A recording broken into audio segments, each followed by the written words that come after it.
إن الحمد لله نحمده ونستعينه ونستغفره ونتوب إليه ونعوذ بالله من شرور أنفسنا ومن سيئات أعمالنا من يهده الله فلا مضل له ومن يضلل فلا هادي له وأشهد أن لا إله إلا الله وحده لا شريك له وأشهد أن محمدا عبد الله ورسوله اللهم صل وسلم وبارك على محمد وعلى آله وصحابته ومن تمسك بسنته إلى يوم البعث والنشور. adúpẹ́ fún Ọlọ́run ọba tí ọpẹ́ tọ́ sí, ọba tó ṣe pé lóòrèkóòrè la máa dúpẹ́ fún ọba náà. bọ́lọ́run ṣoore ìdùnnú fún wa á dúpẹ́ fún Ọlọ́run, bó sì tún ṣoore nǹkan tó kù fún wa táwọn rò pé ìbànújẹ́ ni á máa dúpẹ́ fún Ọlọ́run náà ni, torí kò sí yòówù tí ò jẹ́ oore lọ́dọ̀ Ọlọ́run. ìgbà míì ń bẹ tó ṣe pé oore tọ́lọ́run ṣe fún wa táwọn rò pé ìbànújẹ́ ni, a rí pé nínú òye ara wa a máa rí pé tásìkò bá kọjá jù bẹ́ẹ̀ lọ díẹ̀ ìbànújẹ́ ni yóò tún ju bá ṣe ń banújẹ́ lásìkò òní lọ. àwọn Yorùbá náà sì bọ̀ wọ́n sọ pé kí ni ọmọ mi kú ó sàn ju ọmọ mi nù lọ. ọmọ mi kú ó sàn ju ọmọ mi nù lọ. ẹni tí ó bá kú nísìnyí tí Ọlọ́run bá sọ pásìkò tó gbọ́n bọ̀ àwọn máa banújẹ́. Yorùbá sì bọ̀ wọ́n sọ pé ọmọ mi kú ó sàn ju ọmọ mi nù lọ. ìtumọ̀ ẹ̀ ni pé àbíbẹ̀kọ́ wọn ló máa sọ pé ó sàn ju ọmọ mi ya wèrè lọ. ọmọ ní tí ò bá kú tó bá yẹn pé wèrè ló yá àwọn èèyàn máa sọ pé ẹ̀sìn mà lèyí báyìí, ó bá yẹn pé tẹ̀tí kú ni ikú ò ti bò láṣìírí. a jẹ́ pé gbogbo tọ́lọ́ máa ń ṣe fún wa lóore ìdùnnú a máa dúpẹ́, èyí tí máa ń jọ eré ìbànújẹ́ lọ́dọ̀ wa á padà máa dúpẹ́ fọ́lọ́hun. a tún wá padà dúpẹ́ fọ́lọ́hun lẹ́ẹ̀kan sí lérí kékeré ni Ọlọ́run ṣe wa kù tọjọ́ òní, tọ́lọ́run kà wá kún ẹni tí à ń ríra wa tá à ń bára wa sọ̀rọ̀ Ọlọ́run ọba báyìí. àti jẹ́ ẹjọ́ sóní ọ̀pọ̀lọpọ̀ ara lọ́lọ́run ti dá kárí orí mẹ́rin ayé. àfidédé àfìsìkò yìí fi kí gbogbo ọmọ ìyá wa tí wọ́n ń wá látòkèrè, láti ìtàzùní ni, láti Europe ni, láti Asia ni, àti káàkiri ní gbogbo bá ti ń wà, àti Áfíríkà ní báyìí náà ni, àti nínú ìlú wa náà tàwa yìí báyìí tí ń jẹ́ Benin, àti nílùú Àjàṣẹ́ yìí. a kí gbogbo wa pátá o, Ọlọ́run kó bá wa kí wa. àsìkò ìmọ̀ tẹ̀lé ara wa bọ̀ wẹ́rẹ́wẹ́rẹ́ níbi ọ̀rọ̀ Ọlọ́run, pàtàkì jùlọ níbi ọ̀rọ̀ ọlọ́kọ àtìyàwó dé, láwọn nǹkan tí ó rújú sí wa táà nímọ̀ kankan nípa ẹ̀, àbí bẹ́ẹ̀ kọ́ àwọn ìta nímọ̀ nípa ẹ̀ náà, torí gbogbo tá à ń sọ bí náà kọ́lẹ́ sọ pé ẹ̀ gbọ́ rí. ọ̀pọ̀lọpọ̀ ẹ̀ ń bẹ tí a ti gbọ́ rí ṣùgbọ́n onígbàgbé làwọn ẹ̀dá. ìgbàgbé ó máa wáyé nínú ìgbésí ayé wa nídàkọ̀ọ̀kan, ṣùgbọ́n òrèkóòrè tá bá tún padà gbọ́ yóò máa jẹ́ ìrántí fún wa. Ọlọ́run á jẹ́ kó ṣe wá láǹfààní. Ọlọ́run máa ṣe wá lẹ́ni tí ń gbọ́ lásán gbẹ etí ọ̀tún tí ń gbòsì jáde o. àtàwọn tá à ń wí àtẹ̀yìn náà tẹ́ ń gbọ́, Ọlọ́run dákun àbẹ́ ọlọ́jọ́ ṣe wá láǹfààní kábà lè rí ẹ̀san rẹ̀ nílé ayé ní kọ̀kọ̀ sáré àti ní gbangba al-qiyama. kọ́lọ́run wá ṣe jannatul firdausil a'la, kọ́lọ́run kó ṣe ní ibùpàdé ẹnì kọ̀ọ̀kan wa. àwọn ọmọ ìyá tó ní kọjá sálì kìyàmá lọ́jọ́ káàlì kìyàmá dá fún wa. àwọn ìta sì kù láyé náà Ọlọ́run dákun àbẹ́ ni, àwọn ta kù láyé Ọlọ́run dákun àbẹ́ ni, kọ́lọ́run kó yọ́nú sí wa kó tó pa wá, kó ṣe ìparí ayé wa ní husnal khatima, ní pé ká parí ẹ̀ pẹ̀lú dáadáa. àwa kí gbogbo wọn àfá tí wọ́n kọ́ wa lẹ́kọ̀ọ́, ìran dúdú nú wọn, ìran funfun nú wọn, tí wọ́n ti kọ́ sálì kìyàmá, Ọlọ́run jẹ́ kálì kìyàmá dá fún wọn. àwọn ìta tẹ́tíra síwájú wọn, àbáwọn tó yẹ pé akẹ́kọ̀ọ́ lọ́dọ̀ wọn látara tíra wọn tí wọ́n tẹ̀ jáde, àbáwọn tó yẹ pé agbọ́ òdíò wọn ni, àbí awo fídíò wọn lábí kẹ́kọ̀ọ́ látara wọn. Ọlọ́run kó san kálukú wọn lẹ́san rí. àti tí wọ́n kí wọn ìtàn bẹ láyé náà tó yẹ pé atúkùtà ń tẹ́tíra síwájú wọn, kọ́lọ́run kó bá wa san wọn lẹ́san rí o, kó bá kẹ́ wọn ní kẹtìlé ayé. àwọn tí wọ́n ń bẹ ní kọ̀rọ̀ yàrá láàrin wọn tára ti lọ yìí, Ọlọ́run kó fún wọn láàfíà ara.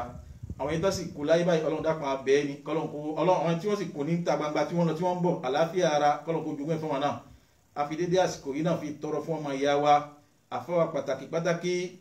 Sheikh Muhammad Siddiq Ojú tí wọ́n wọlé lọ, tó yẹ pé gbàǹkọ̀gbìn ni wọ́n jẹ́ láwùjọ wọn àfáà tí wọ́n ń pè ní sí ojú ọ̀nà ti Ọlọ́run ọba àti situna ti Ànábì wa Muhammad sallallahu alayhi wa sallam, tí wọ́n wọlé lọ wá lọ. Ọlọ́run dákun abẹ́ ọlọ́jẹ́ kálíkì àmọ́ dá fún wọn o, fi kárí gbogbo ẹni yòówù tí ó wọlé lọ o, kí wọ́n tán sórí gbólóhùn la ilaha illallah. ẹ̀yin ọmọ ìyá wa nínú ta ti ń bábọ̀ níbi ọ̀rọ̀ ọlọ́kọ àti ìyàwó dé, èyí tá mẹ́nubà fúnra wa lónìí lágbára Ọlọ́run òun náà ni nípa kí ni ar-ru'ya bayna al-khatibi wal-makhtuba. òun náà ni ọkùnrin tó lọ bá obìnrin pé òun fẹ́ fẹ́, tó lọ bá ní gbólóhùn pé òun fẹ́ fẹ́, àti obìnrin náà ta lọ bá ní pé afẹ́fẹ́ ọ, ìríra wọn, kí wọ́n wọ̀ wọn kankan lára ara wọn ní nǹkan tí ó pé tí mo bá wò lára obìnrin tí mo fẹ́ fẹ́ yóò fa àlékún ìfẹ́ lọ́kàn mi, nítorí pé ìfẹ́ kan ti ṣíwájú náà. kí ni ìfẹ́ tó ṣíwájú? pé ìfẹ́ pé mo rí ẹ látòkèrè wù mí mo wá bá ẹ, ìfẹ́ kan ló fa èyí ní lákọ̀ọ́kọ́ náà. ìfẹ́ tó tún wá ń tẹ̀lé tó yẹ pé yóò tún máa fa àlékún ìfẹ́ tó yẹ pé a lè sára ẹ̀ sàpá tètè láti tètè fa obìnrin nì sínú ilé. òun náà ni pé lẹ́yìn ìgbà tí a ti mọ obìnrin náà ní rírí pé mo mọ̀ ẹ́ báyìí, a tún tàn òbí ẹ̀ lọ, a lọ wo wọn kankan lára obìnrin náà, yóò tún fa àlékún ìfẹ́ fún wa. bákan náà obìnrin náà sì lè ṣe bẹ́ẹ̀, kìí ṣe pé ọ̀dọ̀ ọkùnrin nìkan ní ń bẹ, ṣùgbọ́n nínú ìtẹ̀síwájú wa lágbára Ọlọ́run a máa gbọ́ yé jù báyìí lọ. wọ́n ní nínú tí ibi ń jẹ́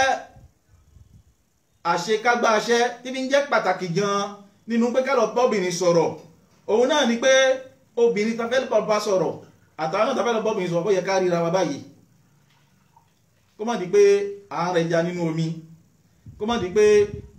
à ń nájà òkùnkùn. a ríra wa, a wòra wa, a wọ̀ wọn kankan lára ara wa, because the zawaj láníyàn pé afẹ́fẹ́ ra wa ni, kì í ṣe àníyàn pé mo fẹ́ profite kí ìwò dáadáa kí sọdún nù. torí yóò yà wá lẹ́nu bí mo ṣe ń sọ ní pé àyín àfáànà èwo la fẹ́ gbọ́ nínú ọ̀rọ̀ yín gan. ṣe bẹ́ẹ̀ náà lè máa ń ka fún wa ní pé Ànábì wa Muhammad sallallahu alayhi wa sallam, Ànábì ní ká má tẹ̀jú mọ́ obìnrin jù. Ọlọ́run gangan sì sọ fún wa nínú Al-Qur'an ní pé ká má yẹ ká má rẹjú wa ńlẹ̀, ká má rí obìnrin ká má tẹ̀jú mọ́ obìnrin náà sì gbọ́dọ̀ má tẹ̀jú mọ́ ọkùnrin jù. àbá tẹ̀jú mọ́ra wa, àbá wòra wa, báwo la ṣe mọ̀ pé ó yẹ kí n fẹ́ ọ, ó wù mí lóbìnrin àbí ó wù mí lọ́kùnrin? kò sí ọ̀rọ̀ Ọlọ́run kan tó takora wọn, bákan náà kò sí ọ̀rọ̀ Ànábì wa Muhammad sallallahu alayhi wa sallam ọ̀yọ́wù tí ó takora wọn. Ọlọ́run bá sọ̀rọ̀ tí yóò ní wa ma yadhakkaru illa ulul albab. ọ̀rọ̀ tá à ń sọ ibà àwọn tó lè yé náà àwọn olóye o, àwọn onílàákàyè. nítorí náà yìí tẹ́ lóye tẹ́ nílàákàyè, ẹ má fi làákàyè tẹ̀lé wa. ẹ̀rí pọ̀rọ̀ tí mo kà síwájú ní pé ó yẹ kó ọkùnrin kó lọ wo nǹkan tó wù lára obìnrin, obìnrin náà kó sì wo nǹkan tó wù lára ọkùnrin. wọ́n ní because the zawad káfi tí sí parenthèse láníyàn pé afẹ́fẹ́ ra wa. ọ̀pọ̀ èèyàn ní jókòó lẹ́gbẹ̀ẹ́ títí káàkiri, tóbìnrin bá ń bọ̀ wọ́n máa ń wo látòkèrè títí, wọ́n wo wájú ẹ̀, wọ́n wẹ̀ yẹn. bákan náà obìnrin náà bákan náà àwọn náà máa ń wo ọkùnrin mí bẹ́ẹ̀. biduni because the zawad tí kìí ṣe àníyàn pé afẹ́fẹ́, àníyàn pé ojú mi tàbí rí nǹkan tó dábàá tó jọ mẹ́ta,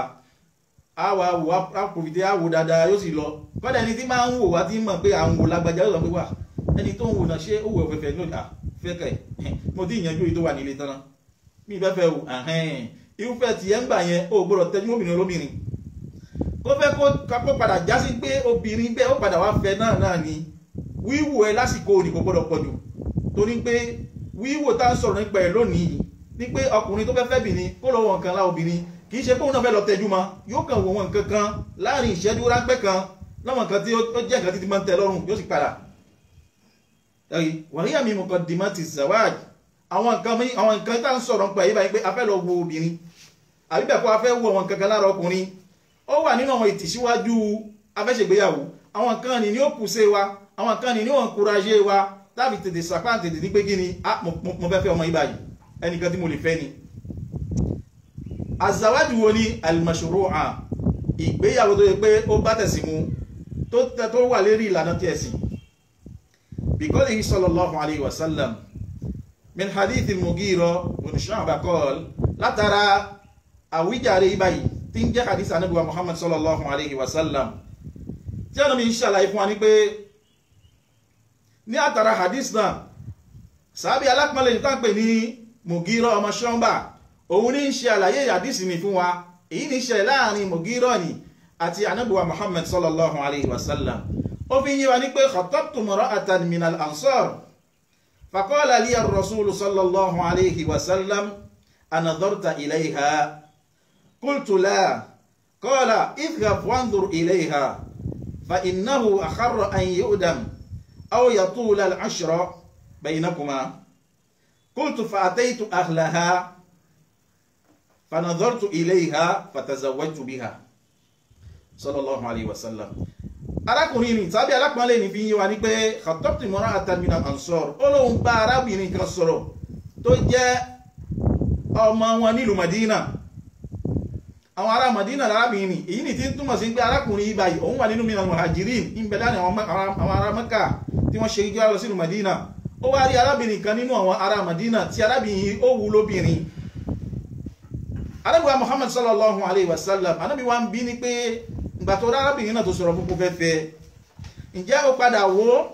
padà wò nǹkan kan lára obìnrin náà.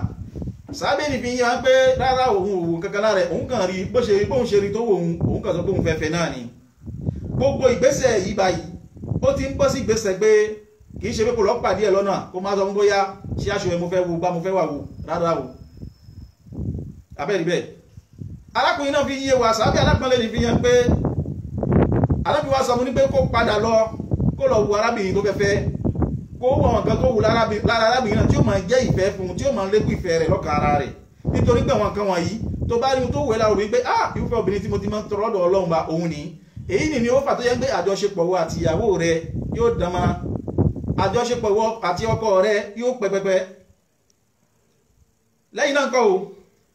arákùnrin fi ń yé wàsábí alápọ̀nlé ó ní fa ataytu ahlaha ẹni ó lóun wá lọ sọ́dọ̀ wọn òbí obìnrin náà kìí ṣe kó lọ bá nínú kọ́nà kìí ṣe kó lọ bá nínú òkùnkàn nìkan fa ataytu ahlaha mo lọ bá àwọn obìnrin náà fanadhartu ilayha mo á wo ohun tó wù mí lára obìnrin náà fatazawwajtuha mo sì wá fẹ́ obìnrin náà. àlàyé òun àwọn ilé ẹlẹ́kùnrẹ́rẹ́ pé kí la lè wò torí ẹlòmínà yóò fẹ́ kọjá àlà. fanadhartu ilayha mo á wo obìnrin náà mo rí ohun tó wù mí lára rẹ̀ fatazawwajtuha mo sì wá fẹ́ obìnrin náà. wọ́n fi ń yé wa ní pé ká wo obìnrin ká tó fẹ́ kò mọ lérí obìnrin nìkan kò mọ lérí pé ọkùnrin ní kó lọ wo obìnrin nìkan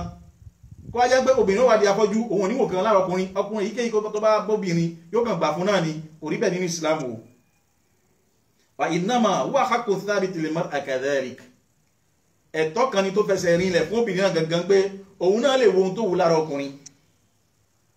فلا أن تنظر إلى خاطبها فإنه يعجب منه ما يعجبها منه ما يعجبه منها nítorí pé òun náà gbọ́dọ̀ lọ wo ọkùnrin náà nítorí pé ìbí nǹkan kan ṣe ń wu ọkùnrin lára tí ẹ nì nǹkan kan wà tí ó máa wo òun náà lára ọkùnrin bá ṣe wà yìí ẹ má jẹ́ ó yà wá lẹ́nu àwọn obìnrin gangan wọ́n ní ohun tí ìmáa ń wu kálukú wọn lára ọkùnrin. obìnrin mi ń bẹ nísìn ó lè jẹ́ ẹ̀gúngún ló fẹ́ràn ẹni tó gùn tó sín gbalẹ̀ obìnrin mi ń bẹ ó lè jẹ́ àti irin ló fẹ́ràn obìnrin mi ń bẹ ó lè jẹ́ kúkúrú ló fẹ́ràn obìnrin mi ń bẹ ó lè jẹ́ àti san ló fẹ́ràn lóríṣiríṣi bó ṣe wà lọ́kùnrin bẹ́ẹ̀ náà ló wà lóbìnrin ọkùnrin mi náà ń bẹ ìran obìnrin tó fẹ́ràn oríṣiríṣi ìran obìnrin tọ́lọ́hun dá ọ̀tọ̀ọ̀tọ̀ ni tó jẹ́ ohun tẹ́nì kọ̀ọ̀kan fẹ́ràn bí a ṣe lọ́wọ́ obìnrin ni obìnrin náà lè wà wá lọ́jà máa bó ṣe á rí bẹ́ẹ̀ ni ààrí gbólóhùn Umar radiyallahu anhu tí fi ń yé wa ní pé la tazawwaju banatukum mina ar-rajuli ad-da'im fa innahu yu'jibuhunna minhum ma yu'jibuhum minhunna. Sayyidina Umar radiyallahu anhu fi ń yé wa ní pé ẹ má fẹ́ ọmọ yín lóbìnrin fún ọkùnrin tó ṣe pé ad-da'im mal maqsudu bil-rajuli ad-da'im kí la gbà lérò pẹ̀lú ad-da'im òun náà ni ẹni tó ṣe pé abáwọn báyìí ojú rẹ̀ kò ṣe é wò rárá bákan náà bí ojú rẹ̀ ò ṣe é wò ní ìwà rẹ̀ ò tún ṣe é wò bí ojú rẹ̀ kò ṣe é wò tó ń gbé ẹlòmíín wà tẹ́ bá rí báyìí ojú ọmọ fẹ́ dẹ́wò báyìí ni ojú ò bá ṣe é wò jẹ́ kí wà ṣe é wò o gbọ́dọ̀ rí nǹkan kan mú kì í ṣe ẹwà ojú ẹwà ara báyìí nìkan náà ni a fi ń dẹni tó yá ìmọ̀ ẹ̀rí kan Yorùbá máa ń parọ́ òní pé obìnrin sọ̀wánù ó lóun ò lè rí ọkọ ìwà lẹ́wà obìnrin nìkan kọ́ àtọkùnrin náà torí pàdánù bíbí yín wa pé idha atakum man tardawna dinahu wa khuluquhu fazawijuhu Ànábì sallallahu alaihi wasallam yín wa ní pé ẹni tí ẹ yọ́nú sí ẹ̀sìn rẹ̀ tí ń jẹ́ kí ni Islam wa khuluquhu tẹ̀sí yọ́nú sí ìwà rẹ̀ pé ọmọlúwàbí ọmọ yìí ọmọ kan tó lẹ́kọ̀ọ́ ni ọmọ kan tó jáde lágbo rere ni fazawijuhu ẹ fún níyàwó ibẹ̀ yẹn ní sáà ní pé ẹ̀sìn àti ìwà lànàbì dárúkọ, ànábì ò dárúkọ ẹwà. ìtumọ̀ ẹ̀ ni pé a bá rí ọkùnrin àbí bẹ́ẹ̀ kọ́ a rí obìnrin kan tó ṣe pé ìwà bóyá kò fi bẹ́ẹ̀ yá yìí náà àmọ́ ó ní ìwà tí ó da, a rí pé ọmọ yẹn wallahi ìwà ẹ̀ da gan ni, àtàgbà àtọmọdé bí ṣe máa ń pọ́n wọn lé nìyí, tí ìwà rẹ̀ da tó fi kún ẹ̀sìn rẹ̀ tí ń jẹ́ Islam, ẹ jẹ́ á fẹ́ yàwó fún àbí ẹ jẹ́ bẹ́ẹ̀ kọ́ ẹ jẹ́ á fẹ́ ọkọ fún. nítorí pé kí ni ihun tí ń wà lára wọn bákan náà ni nǹkan tí ń wọ̀n wọn náà lára wa yóò máa bẹ lára tiwa náà, bá ṣe ń fẹ́ wọn àwọn náà máa fẹ́ wa látara kankan. èyí ni jẹ́ pé àkàn gbọ́dọ̀ gbọ́kùnrin gbà báyìí kákan lọ fi lọ já obìnrin gbáyà ní pé gbà ẹni tó fẹ́ ni ó fẹ́ fọ́ sí ni o, rárá òkò níbẹ̀ nínú Islam. àwọn tí wọ́n gbọ́ Islam yìí tí wọ́n mú Islam kan tẹ́tí gbọ́ gbẹ̀lẹ̀ jẹ́, gbogbo nǹkan Islam fi ẹ̀tọ́ sí ẹ̀rí ní pé ẹ̀sìn kan ni ẹ̀sìn òbòdíyà ni ẹ̀sìn tí ń múni lẹ́rú ni lálàlà, gbogbo nǹkan wọ̀nyí nìsín ẹrú èyí múni lẹ́rú òní ń bẹ níbẹ̀. bọ́kùnrin ṣe lẹ́tọ̀ọ́ bẹ́ẹ̀ náà lóbìnrin náà lẹ́tọ̀ọ́ tiẹ̀ náà jama. wa yufaddilu Shafi'i an takuna ar-ru'ya qabla al-khitbah inda niyyati az-zawaj min al-fata. àfáwà àgbáni Sheikh Shafi'i rahimahullah kọ́lọ̀ kó bá kẹ́ wọ́n fi ń yé wa ní pé wíwò ta fẹ́ wo obìnrin òun préféré àwọn ń bá níyànjú pé ìfi ń dájú ní pé káti wo obìnrin náà kó tó di pé a lọ pẹ̀lú sí. ẹni pé ìta ń bá bọ̀ látàárọ̀ bọ̀ wá ní pé a bá ti sọ̀rọ̀ fóbìnrin bù ṣe kó ló di pé a ṣe gbéyàwó ká lọ wo obìnrin náà dáadáa tó bá tẹ́ wa lọ́rùn. Imam Shafi'i rahimahullah àwọn bàbá fi ń yé wa ní pé ká kọ́kọ́ ṣe kí ni ká kọ́kọ́ wo obìnrin náà, a bá wo bù ṣe a lè wá pẹ̀lú sí nísìn. Hatta idha antijat ar-ru'ya qubulan aqdam. ìwọ tó lọ wo obìnrin tí obìnrin ni ò mọ̀ pé ẹnìkan tẹ̀ ń wò tí yóò sì mọ̀ pé ẹnìkan fẹ́ fẹ́ òun tó ti wò ní wíwò láníyàn pé ó fẹ́ fẹ́ ni. Ọlọ́run orí ọkàn ẹnì kọ̀ọ̀kan wa o, láníyàn pé ó fẹ́ fẹ́ bìnrin nìní tó bá ti wò tí ó wá fún rèsítà tó da ní pé nípa obìnrin tí mò ń wá ni o, ó bá ìgbà yẹn ó wá ṣe ìgíní ó wá ṣe ìlọ́ba obìnrin náà ní pé ó wù ẹ̀ kò fẹ́. Wa illa sarafa anha dúnà ìdá illi masha'iriha. ṣùgbọ́n tó bá rí pé ọmọbìnrin báyìí tí mo ń rí látòkèrè ìgbà tí mo lọ wò bí mo ṣe rí kò tẹ́mi lọ́rùn rárá, obìnrin kan tí mo ń gbé mímọ̀ ti tẹ́sítì ẹ̀nu lé lẹ́mìí wá ni ó bá tẹ̀ ṣe dáadáa bákan bí àyìmọ́ṣe náà ni ó mọ̀ rí lójú mi, tó bá rí bẹ́ẹ̀ kó ó padà sẹ́yìn láì jẹ́ obìnrin ni ò ní mọ̀ pé bẹ́nìkan kò ní mọ̀ pẹ́nìkan wò ẹnìkan wò kò sì ní mọ̀ pẹ́nìkan fẹ́ fẹ́hùn tẹ́lẹ̀ rí àbẹ́nìkan ò fẹ́ fẹ́hùn tẹ́lẹ̀ rí. Imam Shafi'i rahimahullah òun ní ṣàlàyé bẹ́ẹ̀ fún wa ní pé kí ni èyí tí mi ń dára jù ní pé káàtì lọ́wọ́ obìnrin náà kó tó di pé a lọ pẹ̀lú sí. Wala kharaja li usratiha ẹni tí kò ní sí wàhálà fún òbí obìnrin náà láti ibẹ̀ yẹn lọ jama. Abi sabili dhalika an takuna ru'ya khufyatan aw fujia. tó bá rí bẹ́ẹ̀ jama a jẹ́ pé wíwò tafẹ́ lọ́wọ́ obìnrin bẹ́ẹ̀ yóò jẹ́ pé à ń wo ní pamọ́ àlọ́ wo ní pamọ́ à ń ṣe kí ni à ń sá pamọ́, kì í ṣe pé ayọ̀ sí báyìí lójijì, kì í ṣe pé bóyá adédè lọ bá ní pé à ń wo báyìí à ń wo tóun náà ti fẹ́ tó bí wíwò mi obìnrin mi ò ti mọ̀ fura pé wíwò yìí báyìí ó mú nǹkan dání. ẹ̀rí yóò jẹ́ pé à ń ṣọ láti wo tóun ò mà a ò fújẹ àbíbẹ̀kọ́ akàndédé lọlé wọn ni. nítorí nígbà míì wà tí nǹkan bẹ́ẹ̀ bá fẹ́ rí bẹ́ẹ̀ pé ó dá lágbájá ń bọ̀ òun ẹni tó fẹ́ fẹ́ náà ń bọ̀ wá lónìí o, obìnrin mi yóò túnra ṣe débi pé ẹ̀rọ pé bí ṣe máa ń túnra ṣe nìyẹn.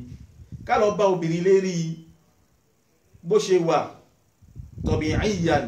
ẹ̀rí bó ṣe wà gangan nínú àdámọ́ ẹ̀, ká lọ bá obìnrin bẹ́ẹ̀ ó dára ju kóbìnrin mọ̀ pé a ti ń bọ̀ lọ kó wá tó ń ra ṣe dè wá. ibẹ̀ ló bí mọ̀ pé ọ̀gbun obìnrin lóbìnrin tí mo fẹ́ fẹ́ yìí o àbí kìí ṣọ̀bù. a bá sì fẹ́ mọ obìnrin tí ó wà lérí bọ́lọ́run ṣe dá gangan, àsìkò tí wọ́n máa ń mọ irúfẹ́ wọn gangan náà ní kí ni àárọ̀ kùtù la mọ́ bọ́lọ́run ṣe lóbìnrin, nítorí obìnrin ní láàárọ̀ kùtù lẹ́ẹ̀kan náà kó sáré ṣe màkìyáàdì kó sáré tọ́pá kó tọ́ gbogbo ẹ̀. obìnrin tẹ bá rí lérí àwòrán yẹn láàárọ̀ kùtù tó sì wù yín lóbìnrin a jẹ́ pé gbogbo àwọn tọ́mítọ́mí tó bá tún wá tọ́ ẹ rí pé ẹwẹ̀ ó tún wá ṣe kí yóò tún wá lékún. náà tó bá rí bẹ́ẹ̀ a mọ̀ ṣọ́ obìnrin náà a mọ̀ jíwò tí òun ò ní mọ̀ àbí bẹ́ẹ̀ kọ́ akàndélé lọlé wọn ni tó jẹ́ pé ọ̀kan nù òbí wọn náà ní mọ̀ pé nǹkan tá a bá wá nìyẹn ọkàn nìkan lẹ́gbẹ́ pé kọ́kọ́kọ́ náà fọ́ glass oye nísìn bá àwọn bẹ́ẹ̀ lọ mo fẹ́ rí dú gbogbo nǹkan wọn yẹn ó kàn fi wọn tó fẹ́ wó sì padà sẹ́yìn. wadhalika alladhi faddalahu Shafi'i huwa nahjun karim qad istahsanahu as-sahabi jalil Jabir bin Abdullah min qabl faqala khatabtu imra'atan min bani Salama fakuntu akhtabi'u laha hatta ra'aytu minha ba'da ma da'ani ilayha fatazawwajtuha. Naam, ṣé wá rí ọ̀nà tí àwọn ìmáàmù wa Imam Shafi'i èyí tán wọ́n mú ibà yìí ní pé àwọn èyí ní fi ń dára jù lọ́dọ̀ ti tẹ̀ wọn. Èyí náà gangan ó ṣẹlẹ̀ rí lásìkò sàábé kan tí ń jẹ́ Jabir ibn Abdullah. Ó ṣẹlẹ̀ lásìkò tiẹ̀ lérí ìyàwó ẹ̀ tó fẹ́ lérí bó ṣe ṣẹlẹ̀ nìyẹn. Ó ní khatabtu imra'atan, mo bá arábìnrin kan sọ̀rọ̀, àmọ́ wọ́n ní pé mo bá sọ̀rọ̀ nínú àwọn Bani Salama lámàbìnrin yẹn gbà kuntu akhtabi'u laha, kó tó di pé mo bá sọ̀rọ̀ mo ti máa ń ṣọ́ káàkiri, tí máa ń lọ sódò mímọ̀ pa gbẹgbẹgbẹ mímọ̀ wò, tó bá lọ sọ́jà mímọ̀ ṣọ́ ẹ̀rí hatta ra'aytu minha ba'da ma da'ani ilayha, títí mo wá rí àwọn kankan tó yẹn pé wọ́n ń tẹ́lẹ̀ sí mi lára ẹ̀. Ìgbà tí mo ti rí àwọn kan pé nǹkan báyìí ìrìn ẹ̀ ní o ẹ̀rí, àbí ìsọ̀rọ̀ sí ẹ̀ ní o, àbí ìrẹ́ ní ẹ̀pọ̀ lọ́wọ́ ẹlẹgbẹ́ ẹ̀ ní o, gbogbo aláṣàmọ̀ ìgbésẹ̀ táwọn ń gbé tá bá ti ń wá wọn ẹ̀rí, gbogbo nǹkan wọn ni ó ti ṣọ lára ẹ̀ tó yín pé obìnrin báyìí òun ti ní nǹkan tí ó yẹn pé inú bá tẹ̀ ń bí òun lọ́wọ́ tó bá ti ṣe nǹkan náà inú tòun máa dùn. Àwọn nǹkan mẹ́rin yẹn máa ń ṣọ lára obìnrin. Fatazawwajtuha, ìgbà tí mo ti ṣọ bẹ́ẹ̀ dáadáa mo wá fẹ́ arábìnrin náà. Ẹ má gbàgbé o, nínú tá à ń sọ fúnra wa ni pé kì í ṣe pé à ń fẹ́ wọn àbí à ń wò wọn nítorí pé fún plaisir pé ẹ jẹ́ ń wo dáadáa kì í yọjú mi kó gẹ́gẹ́ bá ṣe ń wo fíìmù. Rárá o, kì í ṣe bẹ́ẹ̀ o. Ìwọ tó bá fẹ́ wo fẹ́ obìnrin bẹ́ẹ̀ yóò jẹ́ àníyàn tó fẹ́ fẹ́ ni. O bá láníyàn fífẹ́ yọjú ẹ̀ kó níbẹ̀. Mada yahilu lirrajul an yarahu minha, ó bá rí bẹ́ẹ̀ kí wá lóyún tó lẹ́tọ̀ọ́ kí obìnrin kí ọkùnrin kó lára obìnrin ní pé afẹ́ wo obìnrin afẹ́ wo kọ́ nípa fẹ́ àwọn nǹkan kí ni àwọn nǹkan wo ni ó lẹ́tọ̀ọ́ káwò lára obìnrin láti fẹ́. wọ́n fi yín wọn pé lam yurid fi tahdid siwa ma sahha anin rasul sallallahu alayhi wa sallam min hadith Jabir ala wajhi al-ijmal anna ar-rasul sallallahu alayhi wa sallam qala idha khataba ahadukum al-mar'a fa in istata'a an yanzura minha ma yad'uhu ila nikahiha falyaf'al. Wọ́n fi yé wa ní pé gbàtà ní àwọn kí ni ohun tí a lè wò lára obìnrin, kò sí hadith kan pàtó báyìí tó mẹ́nu bá gbé ó dá nǹkan báyìí ni kò wò, nǹkan báyìí ni kò mọ́ wò, nǹkan báyìí ni kò wò, nǹkan báyìí ni kò mọ́ wò. Ẹ̀rí yàtọ̀ sí hadith Ànábì wa Muhammad sallallahu alayhi wa sallam tánà fi yé wa ní pé tí ẹ bá fẹ́ fẹ́ arábìnrin kan nínú àwọn obìnrin o, tí ẹ bá fẹ́ fẹ́ yàwó o, fa in istata'a an yanzura minha ma yad'uhu ila nikahiha, ó bá lè wo ohun tí yóò fà tí yóò intéressé ẹ lára ẹ̀ tí yóò jẹ́ kó rí fẹ́ falyaf'al kó wọn gánà. Ẹ̀rí kó wọn gánà àdísì ní nísìn bá ṣe ṣe lálàyé nísìn ẹlòmí eré ọmọ dùn pé ànábì ti sọ báyìí, àlàyé tó ń bẹ lérí ẹ̀kẹ́ mọ́ tẹ́lí bẹ̀rẹ̀ jẹ̀bọ́ wa jama. wa fi tafsili hadha al-ijmal aqwal, ṣẹwárí nínú àpapọ̀ wọn olùmọ̀rún tí kálukú wọn sọ lérí ẹ̀ àwọn ọ̀rọ̀ ń bẹ lérí ẹ̀ jama. Alákọ̀ọ́kọ́ mẹ́ ní pé qala thalatha, tàbá ní qala thalatha ó lè jẹ́ Imam Bukhari, Imam Muslim àti Imam Tirmidhi àti bẹ́ẹ̀ bẹ́ẹ̀ lọ́lọ́mọ́ mú wọn ní mẹ́ta mẹ́ta náà olùmọ̀ni. Yahilu an-nadhar ila wajhi al-makhtuba wa kaffayha dhahirihima wa batinihima wa la yajuzu an-nadhar ila ghayrihima. Wọ́n fi ń yé wa ní pé ihun tó yẹ káwò lára obìnrin òun náà ni wajhi al-makhtuba, káwò wájú obìnrin báyìí. Ẹ̀rí pé obìnrin náà máa ń sọ bẹ́ẹ̀, wọ́n ní gíní ojú là ń fẹ́ wọ́n bá fẹ́ owó bá dé nìyẹn, tó bá fẹ́ yàwó kan tó fẹ́ kejì wọ́n ní kí ìyàtọ̀ kí ló ń bẹ lára tí ò sí lára mi, ojú là ń fẹ́. Nínú ojú là ń fẹ́ náà láti mú ibà yìí pé wọ́n ní ká wo ojú obìnrin ta fẹ́fẹ́, ká wo ojú ẹ̀. Ihun ta tún lè wò lára obìnrin jama òun náà ni pé ká wo ọwọ́ obìnrin, ọwọ́ ẹ̀ méjèèjì ẹ̀rí dhahirihima, ká wo kíni, ká wo ìta ẹ̀ báyìí ẹ̀rí ẹ̀yìn ọwọ́ báyìí ká wo, ká sì tún wo batinihima, ká wo àárín ọwọ́ obìnrin méjèèjì báyìí. Àwọn kẹta lè wòlé yẹn. Àwọn olùmọ̀ mẹ́ta yìí àwọn fi yín wọn pẹ́ pé wala yajuzu an-nadhar ila ghayrihima, ẹ bá ti wo ojú tẹ́sí wo ọwọ́ ẹ̀ méjèèjì tinú tó de ẹ mọ́ wo nǹkan mi tó kọjá bẹ́ẹ̀ mà nínú ọ̀rọ̀ tí wọ́n nìyẹn. Wa qala Ahmad, àwọn imam wa Imam Ahmad àwọn fi yín wa ní pé yahilu an-nadhar ila al-wajhi, ó lẹ́tọ̀ọ́ pé ká wo ojú obìnrin gẹ́gẹ́ bí ọ̀tọ̀ wọ́n yẹn ti sọ. Ẹ̀rí wa rukuba àwọn fi kún tí wọ́n ní pé a lè wo ọmọ obìnrin pàápàá, ọmọ obìnrin a lè wo lóòótọ́ sí ni nínú àwọn kan tí ẹni tó mọ yíyá obìnrin máa ń wò gangan lá obìnrin ọrùn náà jẹ́ kan, a lè wo ọrùn obìnrin. Ẹ̀rí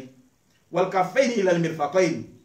a wo ọwọ́ rẹ̀ méjèèjì dé gbọ́n báyìí àrí àwọn ẹni tí wọ́n ṣàlẹ̀ lákọ̀ọ́kọ́ wọ́n sọ pé àwọ̀ ọwọ́ rẹ̀ méjèèjì ìwọ̀n tá ń pè lọ́wọ́ ni alkafaini àwọ̀ ọwọ́ rẹ̀ méjèèjì báyìí tinú tòde àwọ̀ ìta báyìí a sì wo inú báyìí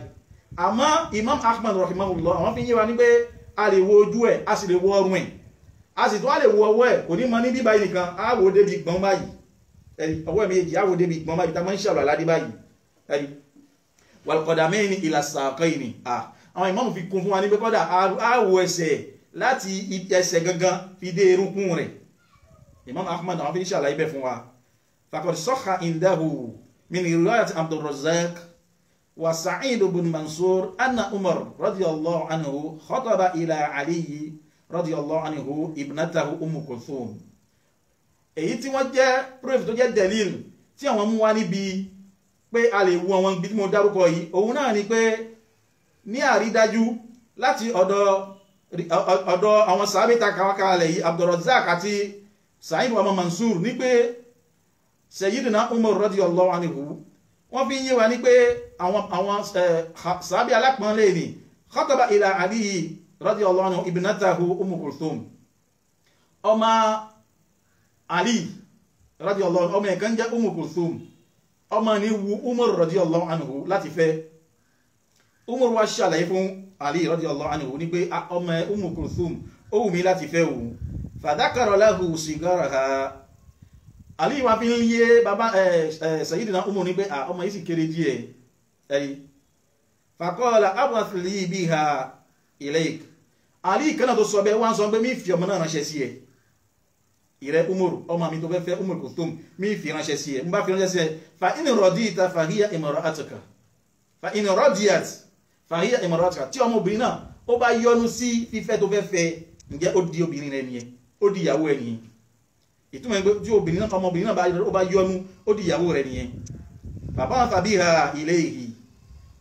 Sayyidina Ali ó wá rán Kulthum tí ń jẹ́ ọmọ rẹ̀ ó rán síta ní Sayyidina Umar radiyallahu anhu fakashafa Umar an saqayha gbà tó dọ́dọ̀ Sayyidina Umar ṣí aṣọ kúrò níbi ẹsẹ̀ ọmọbìnrin náà báyìí ẹ̀sáwọn bí àwọn lábá ṣe máa ń múra gẹ́gẹ́ bí bá ṣe náà bá àwọn obìnrin tí wọ́n náà ṣe múra lónìí tí wọ́n máa ń wọ jẹ̀lbábì yẹn ó ṣe kí ni ó ṣí aṣọ náà ó ṣí aṣọ kúrò níbi ẹsẹ̀ wáyìí títí fi dé di erúkún ẹ̀ ìtumọ̀ ẹ̀ ń pé ihun tóun fẹ́ wò lára ẹ̀ kò jù bẹ́ẹ̀ lọ ẹ̀rí faqalat ìgbà tí Sayyidina Umar ó ṣe bẹ́ẹ̀ arábìnrin náà wá sọ fún tí ń jẹ́ Kulthum sọ fún Sayyidina Umar pé laula annaka amirul mu'minin la saqattu aynaka tí ó bá ṣe pé ó jẹ́ aṣíwájú ẹ̀sìn ni nítorí àsìkò Umar ni àsìkò tí Umar ń lò jọba tí ẹni tí ó bá ṣe pé ó jẹ́ aṣíwájú ẹ̀sìn tó jẹ́ ọ̀gá gbogbo wa ni ìbá gbá ẹ lójú ẹ̀rí ìgbà tó sọ bẹ́ẹ̀ wa qad tazawwaja biha Umar padà fẹ́ arábìnrin náà gbólóhùn ní tí àwọn obìnrin ní sọ ń bẹ̀ èyí ni túmọ̀ sí pé ìwọ tó bá fẹ́ fẹ́bìnrin gbìyànjú kó fẹ́bìnrin tula'ibuha wa tula'ibuka Ànábì wa Muhammad sallallahu alaihi wasallam wáyé nínú hadith kan bẹ táwọn ibi yíwa ní pé ara sàábé kan ló lọ fẹ́ arábìnrin kan gbà tó fẹ́ arábìnrin náà tánàbí wá ṣàgẹ́sí gbó fẹ́ yàwó Ànábì ní ẹni tó fẹ́ athaybun am bikra àgbàlagbà ló fẹ́ ni àbí ọmọge sàábé náà fi ń yá nípa Muhammad sallallahu alaihi wasallam ní pé àgbàlagbà ló ń fẹ́ o Ànábì fi ń yẹ pé ẹ bá fẹ́ fẹ́ yàwó ẹ fẹ́ kíní ẹ fẹ́ ọmọge tula'ibuha wa tula'ibuka jẹ́jọ́ máa ṣeré ipá ẹjọ́ máa ṣeré ìjọ tí ọmọ tí máa ń fún ẹ ní respect tẹ́lẹ̀ rí tí máa ń kí ẹ pẹ̀lú respect tẹ́lẹ̀ rí tó bá jọ máa dé ìjọ tó bá fẹ́ ìjọ dẹgbẹ́ ó bá fẹ́ nínú gbọ̀n ó fẹ́ nínú gbọ̀n ni tó bá ṣe ẹ lábàrá ó ṣe ẹ lábàrá ni wọ́n sọ pé àyè fi hàn lè ọmọ yìí báyìí ó lẹ́kọ̀ọ́ ni oríṣi ọkọ gidi o torí pé ṣẹlẹ̀ ní àárín Ànábì wa Muhammad sallallahu alaihi wasallam pẹ̀lú ìyálà Aisha tí ìyálà Aisha máa ń gun Ànábì bí ẹ̀ṣin báyìí Ànábì àti marakù agbé Aisha sẹ́yìn báyìí ọmọ arákùnrin lọ ọmọ arákùnrin bọ̀ báyìí Ànábì odidi kan jẹma agbọ́dọ̀ mọ bá ṣe ń bá obìnrin ṣeré ìwọ tó ń gbé ojú ẹ̀ máa ń lè ní gbogbo àkókò ìyàwó ẹ̀ bá ń bọ̀ báyìí tó ìyàwó fúra pé kẹ̀kẹ́ pàpá ní ń bọ̀ báyìí àwọn tó fẹ́ sáwà bẹ́ẹ̀ ni ó ti sáwà bẹ́ẹ̀ ni àwọn tó fẹ́ sáwà ilẹ̀kùn ó ti sáwà ilẹ̀kùn ó kì í ṣe ọkọ gidi o gbìyànjú kó jọ́kọ tí àwọn ìyàwó ẹ̀ máa rí ẹ fín yóò kàn jẹ́ nǹkan kan tó ń gbé ẹ̀ mọ̀ bí tẹ́gbẹ̀mọ̀ ríra ẹ fín ni kó má jẹ́ lójú àwọn òbí torí ilẹ̀ Yorùbá la wà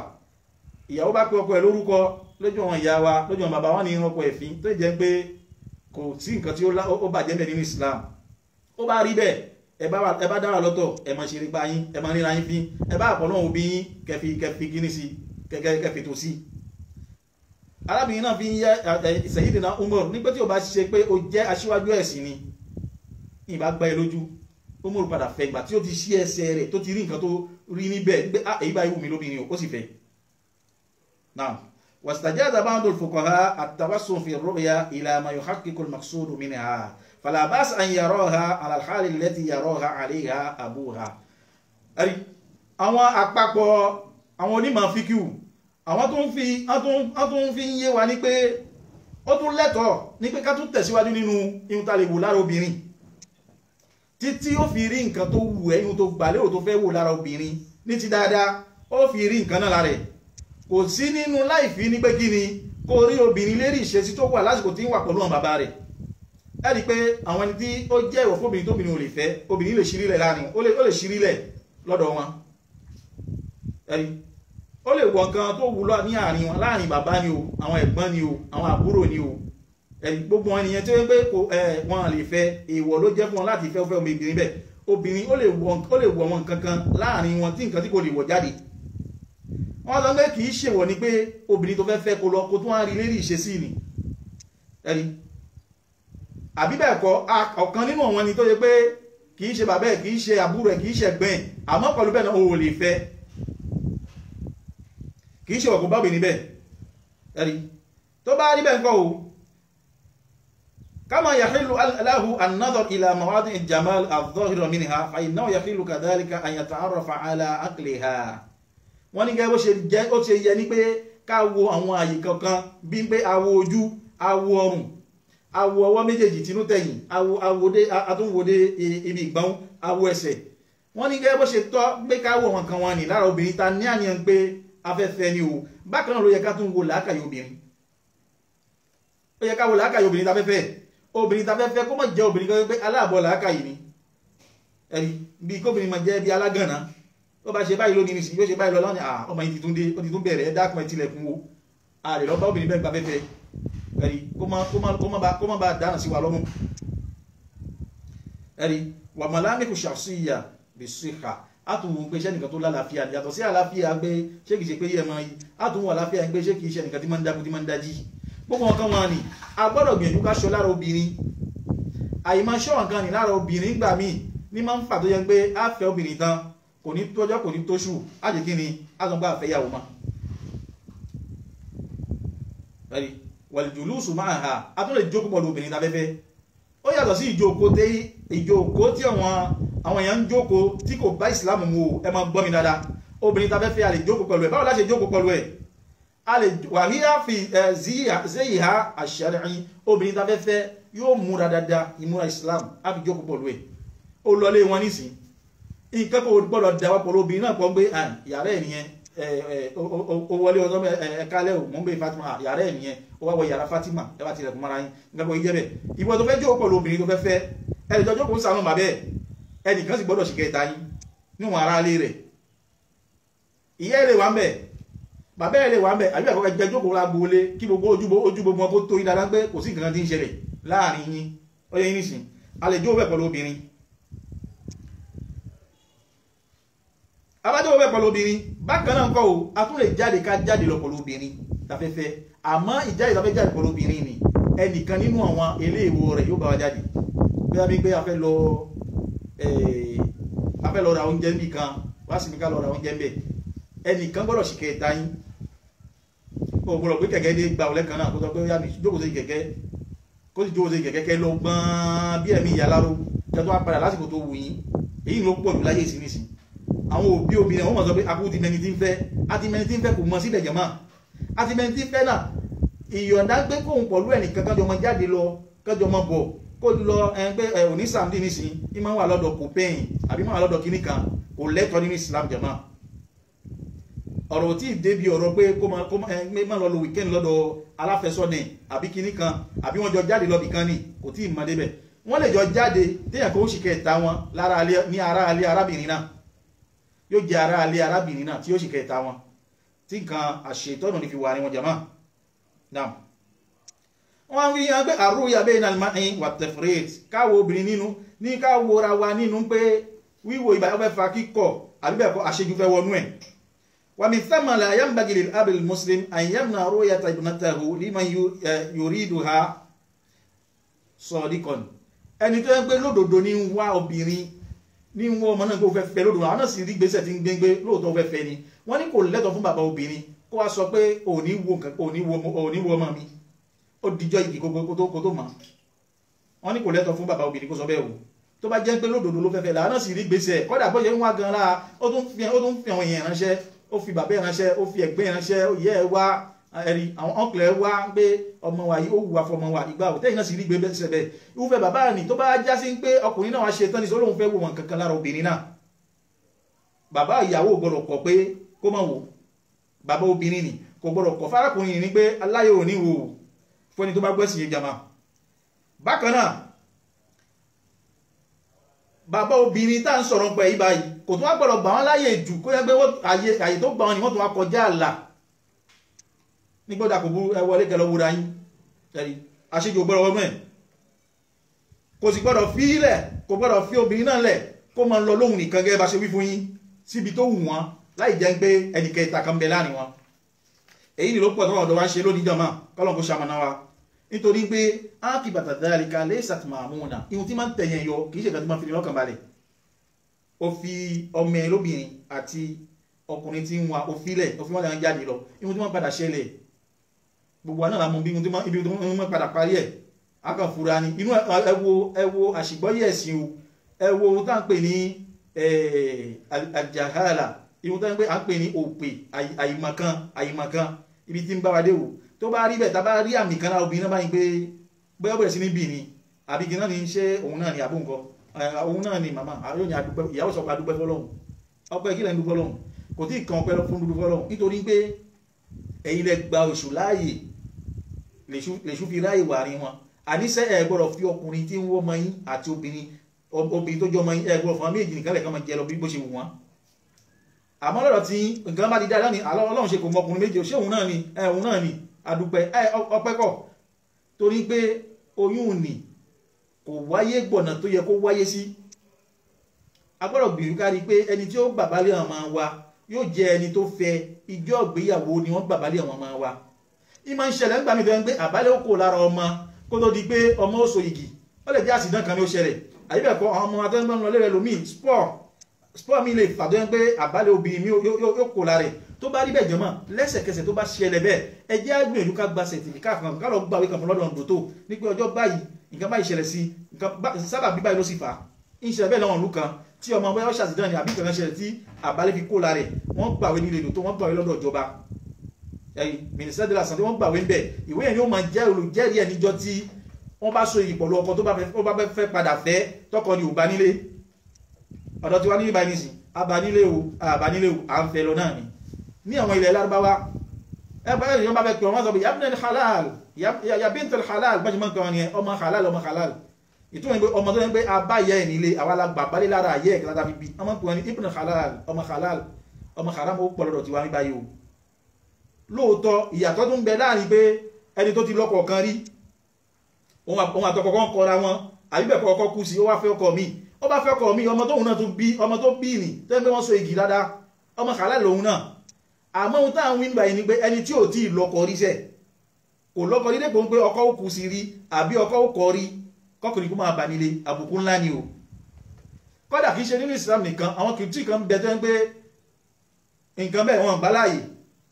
tó ń gbé ìjọ tí ọmọ bá lọ ilé ọkọ báyìí ní ilé ọkọ ni wọ́n mú aṣọ fún ọkọ àtìyàwó lásìkò tí wọ́n bá ti so igi tán àwọn méjì bá ti ṣe wọléwọ̀de ọkọ ni ó jẹ́ kán mọ̀ pé òun gba nílé òun ni ó jẹ́ kán mọ̀ pé òun ò gba nílé àwọn gbogbo ẹ̀ ló ń dọ́gbọ́n sí lónìí ní sin Ọlọ́run kó ṣàánú wa jàmá ṣùgbọ́n ohun tí fi ń dára jù tó ti jẹ́ ti Islam òun náà ni pé ká bá obìnrin ta fẹ́ ní mandíyá ká bá nílé jàmá ó dọwọ́ òbí kọ̀ọ̀kan o bal antijat fi kathiri min ahyan kawaritha massat asharaf walgọ́rù tó yẹ pé ìgbà míì wà tó yẹ pé kí ní ìgbà yìí máa ń dá aburú tó pọ̀lẹ̀ tó yẹ pé ọmọ olúàbí ènìyàn a máa bàjẹ́ èèyàn ní jẹ́ ọmọ olúàbí wọn obìnrin tó ti ń pọ́nlé tẹ́lẹ̀ rí yóò jẹ́ tó wọn pé wàláhì ọkùnrin míì wà ìkórìíra tó ní principe homme de principe lọ́mọ jẹ́ pé bí mo ṣe wà láì obìnrin tí mo bá fẹ́ ó ti kì í ná mi ní ọ̀sẹ̀ rí ẹ̀ mi bá ba nílé báyìí ṣẹ̀bí ni divorce dé lẹ́ẹ̀kan náà ni ọkùnrin mi ń bẹ̀bẹ̀ bí ó sì divorce ẹ̀ náà ni yóò mọ̀ kó ìrẹ̀ ní ilé ẹ̀ ṣàfura pé àrùn ò dán mọ́rán ọkùnrin bí ṣe máa ń ṣe nígbà tí wọ́n wá lé wa tẹ́lẹ̀ bẹ́ẹ̀ kọ́ ni ṣe kí ló dé ọkọ ò ní lè sọ̀rọ̀ ìyàwó ò ní lè sọ̀rọ̀ ọlá pé bó ṣe gba pàtàkì yóò bí mi ò tún máa sọ fọ́kàn pẹ̀lú ògo Ọlọ́run bó ń ṣe wà yí báyìí gàgán ó kù láàtò ẹni nísìn kọ́kọ́ mọ́ àbàbẹ́rìn pé yóò fàkóyà fọ́kàn pé ilé ìgbà oníranù ni yóò sì wá fa ọjọ́ ọ̀la tí kò ní da fárábìnrin náà ẹ̀rí náà èyí tá mẹ́nubà fúnra wa jàmá òun náà ni pé al-udul anil khitba wa atharuhu ní pé ká ṣẹ́rí padà àti sọ̀rọ̀ fóbìnrin o nípa fẹ́fẹ́ àti ìsọ igi náà a tún wá sọ pé ètò ní ìṣe mọ́ àti àwọn ìlàpá rẹ̀ àwọn nǹkan tí máa ń falẹ̀ tí máa ń tẹ́lé ẹ̀rí lóòótọ́ èyí tá a mọ̀ dájú tó yé wa òun náà ni pé ká lọ sọ̀rọ̀ fóbìnrin pé mo fẹ́ fẹ́ àdéhùn ló jẹ́ fún igi síso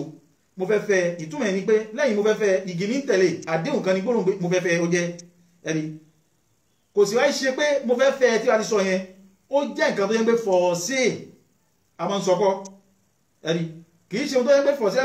ẹlòmíín bẹ wọn kò ní sọ fóbìnrin pé mo fẹ́ fẹ́ ọ̀nà tí ó gbà fi wáyé tí fífẹ́ ò fi wáyé láàrin wọn ọ̀tọ̀ ni a ti sọ gbóòrùn bẹ́ẹ̀ mi báyìí rí ẹ̀rí tó bá rí bẹ́ẹ̀ àti ọkùnrin ni o àti obìnrin ni o tó bá jẹ́ pé wọ́n fẹ́ pàṣẹ rí padà kó níbi gbé mo fẹ́ fẹ́ yálà ọkùnrin ló sọ fóbìnrin pé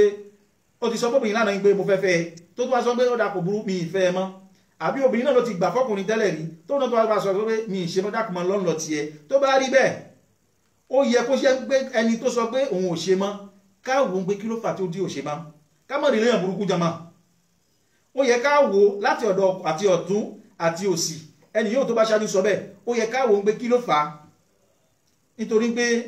ihun tá ń pè ní ká so igi obìnrin jama nǹkan kan tó yẹ pé ó léwu pípọ̀ ó léwu ká so igi pẹ́ẹ̀sán ni mo ṣe wà nísìnyí mo fẹ́ fẹ́ obìnrin kan wọ́n á ní ọ̀gán tí ò tẹ́ mi lọ́rùn lọ́dọ̀ àti ìso igi àmọ́ mo ti sọ̀rọ̀ fún wọ́n á ní ọ̀gán tí ò tẹ́ mi lọ́rùn mo wá fi tìjú kọ́hùn náà nǹkan tó yẹ pé bóyá mo ti ń kọfún mo tó sọ wọn òbí ẹ pé ọmọ ìgbà bàbá ìgbà ìgbẹ́ lọ́dọ̀ ẹ dákun ẹ bá mi kọfún kó ló di pásò igi àwọn náà kọ́ mọ́ ní àwọn ọmọ yẹn àti ọlọ́run náà ló bá yí padà á ti gbìyànjú títì ìwọ ni kò sáà ti máa dèkúra ṣe sáà ti ṣe sùúrù tọ́pìn wọn á ní pé ilé ìgbà yìí táà ti gbèsè ti ń wà báyìí tá bá gbèsè lé ńkọ́ ó wá rí fẹ́ nǹkan bẹ́ẹ̀ tó wá dákẹ́ tára ẹ̀ ó bẹ̀rẹ̀ dákẹ́ wò àyè fìtìjú parun o nítorí pé ìgbéyàwó ìhun ta fẹ́ lò títí lọ ní ìgbà tọ́lọ́run fi sọ pé káà méjì káyà ó lè jẹ́ kú ní ó yà wá ó sì lè jẹ́ kíkọ náà ni ó yẹ ẹlòmíì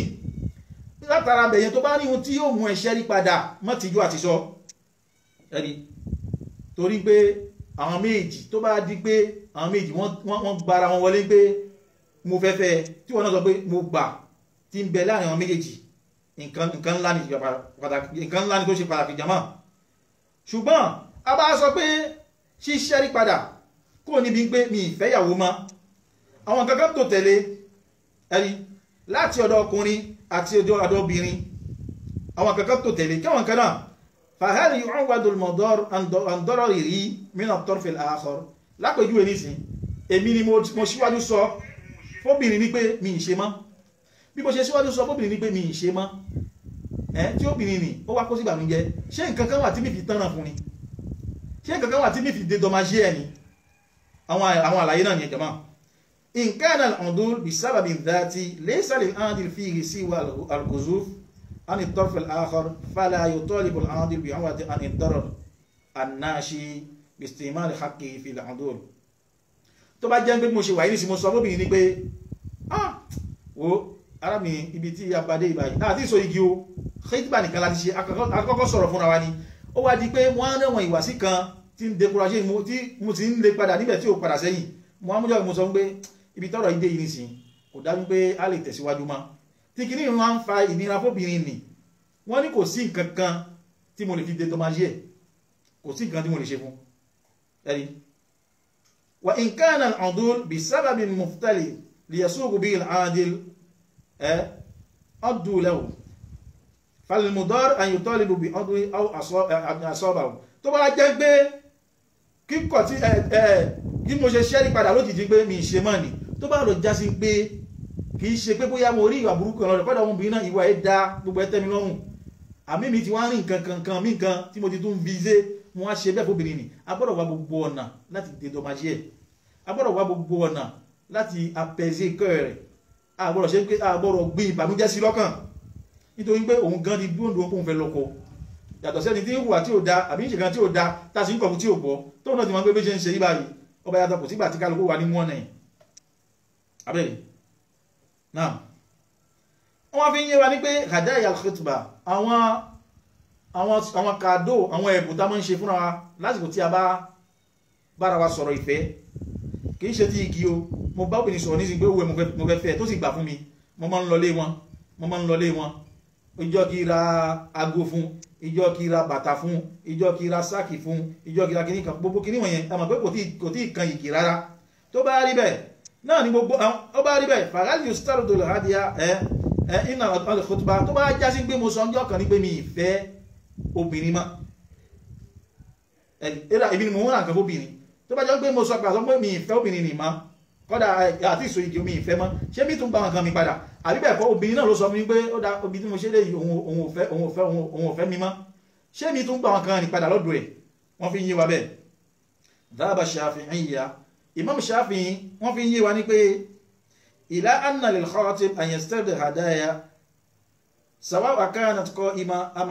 ala haliha am halika fa in kanat qa'ima ruddat hiya bi dhatiha wa illa ruddat qimatuha duna nadhar lil 'adil wa asbabi udulihi. wọ́n ní ẹni tí ó sọ̀rọ̀ fóbìnrin ní pé òun fẹ́ fẹ́ obìnrin ni tó bá dá padà já sí Imam Shafi'i wọ́n fi ń yé wa ní pé kó gba àwọn nǹkan yẹn padà lọ́dọ̀ obìnrin ni ó ti kó jẹ́ ń pé kinní ni ó kù lọ́wọ́ ẹ̀ bá alábòjú ẹni sì múra sáàkì fún múra go fún múra kankan fún ó sì kù lọ́dọ̀ ẹ̀ níbẹ̀ mi gbà kinní yẹn bẹ́ẹ̀ àbí hálìkà àbí bẹ́ẹ̀ kọ́ ó ti ṣe kíni ó ti lo nǹkan náà ihun tí mo rà fún yẹn ó ti lò bí ká ti lo sáàkì ó ti gbó àbí mo fún lówó kan ni ó ti náwó ni ẹni tó bá rí bẹ́ẹ̀ yóò á gba kinní yẹn ní gẹ́gẹ́ bó ṣe wà àbí bẹ́ẹ̀ kọ́ á gba ihun tí a fi rọ́pò ẹ̀ gẹ́gẹ́ bí pé mo ra sáàkì fún ní sáàkì náà tí mo rà fún sáàkì náà ń ṣe dédé 25,000 lápéjú ẹnìsìn ó gbà kíní ẹ̀ padà tó bá padà ti já sí pé obìnrin yìí báyìí òun ló dé sọ fún ẹni pé òun ò ṣe mọ́ kí ni wọ́n ń fa gbogbo kíní yẹn òun ni pé ẹ sì kú bẹ́ ṣe wà kí kú bẹ́ ṣe wà ni pé ìwà láì tí ìso igi yìí nǹkan burúkú bọ̀ ti dà yín pọ̀ bí ó sì bẹ̀ nǹkan burúkú bá dà yín pọ̀ ọmọ tóbìnrin náà ẹ̀yìn náà sọ ọmọ tí mo sọ ní pé kíní kan ti jẹ ó bá rí bẹ́ẹ̀ ìwọ ọkùnrin ni kò mú rẹ dúró kó wà ní ẹni tí ó ń gbé òkà rẹ̀ ro obìnrin gan kóhun náà kára tiẹ̀ náà ro nítorí pé ẹ̀ṣẹ̀ sọ̀rọ̀ fúnra yín ni ẹ mọ̀ bóyá padà so igi àbẹ́ẹ̀ ní so igi kẹmọ́ jàmbá ara yín àwọn Ahnaf àwọn Hanifiya àwọn fi ń yé wa ní pé ila anna lil khatib an yastarida hadahu in kanat qa'ima ala haliha lam tataghayyar wọ́n ní ọkùnrin ni yóò gba àwọn nǹkan ìpadà tó bá jẹ́ pé kí níyẹn tó kù bó ṣe gbé fún tí kò tí yí padà sáàkì náà àtijọ́ tó ti rà fún ó gbé síbẹ̀ ni ago tó rà fún àtijọ́ tó ti rà ó gbé síbẹ̀ ni yóò ṣe kí ni yóò gbà padà ó bá jẹ́ pé kí níyẹn ti yàtọ̀ ó jẹ́ pé ó ti dá padà ni kí níyẹn ti yàtọ̀ ni yóò dá padà ó yẹ inú sí yóò dá padà ó bá dá kí níyẹn padà ńkọ́ wò àbí bẹ́ẹ̀ kọ́ ó ti lékún yóò dá padà tó bá jàbàrà já sí pé obìnrin nì náà ni òun ni ó sọ pé kí ni òun ò ṣe mọ́ yóò dáhùn kí ní ẹ̀ padà àsìkò bèèrè òtí láti sọ Imam Malik àwọn fi ń yé wa ní pé àwọn ọ̀rọ̀ táwọn gbọ́ tẹ̀lé wa ara wọn yọ àwọn fi ń yé wa bẹ́ẹ̀ ni pé in kanat adul min jihatil khatib fala urju'a lahu fiha a'dahu wa in kana adul min jihatiha falahu ar-ruju' bi kulli ma a'dahu Imam Malik àwọn náà fọ́ sí wẹ́ fún wa ẹ̀rí pé Imam Shafi wọ́n sọ ti wọn Imam báwọn pé Abu Hanifa wọ́n sọ ti wọn Imam Malik wọ́n bí yé wa ní pé tó bá jẹ́ pé gbólóhùn pé mi ṣe mọ́ mo fẹ́ ṣẹ́rí padà yẹn ó bá jẹ́ pé ọkùnrin náà ló sọ fóbìnrin fala rujua lahu fima a'dahu ihun tó fóbìnrin yẹn kò ní kan tó fẹ́ gbà mẹ́ma tó bá jẹ́ pé ọkùnrin ló sọ fóbìnrin pé mi ṣe mọ́ kò ní kan tó fẹ́ gbà mẹ́ma ṣùgbọ́n bá jẹ́ pé obìnrin ló sọ fóbìnrin pé òun ò ṣe mọ́ ẹ̀rí obìnrin ni yóò dá wọn kìíní ní padà fọ́kùnrin sàwọ́ àkáànà bá kí aláàkárí ó ti wẹ́mẹ́ kí náà ó kù bó ṣe fún tọ́wọ́ ò tí kan ara yóò dá padà àbí bẹ́ẹ̀ kọ́ ó ti lo kinní náà ó ti lò yóò dá nǹkan míì padà sí eré èyí tó lò kọjá ní tí ń ṣe déédéé ẹ̀ èyí ni wọn olùmọ́ mú wọlé nítorí pé tá bá wò dáadáa yóò máa ṣe déédéé ọkùnrin tó fẹ́ kọ ìyàwó wọ́n ti fẹ́ra wọn ti di ọkọ láyà nínú ilé ó fẹ́ kọ ìyàwó yóò máa ṣe déédéé ara wọn ó yẹ ní sí ọkùnrin tó bá ń pè òun ló yanu sọ fún ìyàwó ẹni pé òun fẹ́ kọ ìyàwó ní sàdáàkì tó san fún ìyàwó ní kò lè gbá mọ́ àmọ́ bá jẹ́ pé obìnrin òun là ń pè ní kíni at-talaq àmọ́ ó bá jẹ́ pé kúròrùn ni obìnrin ló yanu sọ fọ́kùnrin ní pé òun ò ṣe mọ́ obìnrin ni yóò dá sàdáàkì padà fọ́kùnrin àyípe ní tọ́lá mọ́ pé ní kúrò yóò dá padà fọ́kùnrin ó wá jẹ́ pé tí Imam Maliki òun gangan ló ṣe déédéé tẹ́wọ̀n olùmọ̀ padà fẹnu kò sí nínú ẹ̀sìn ni àbí nínú ìdájọ́ òun ló ṣe déédéé jama sorry òun ló ṣe déédéé now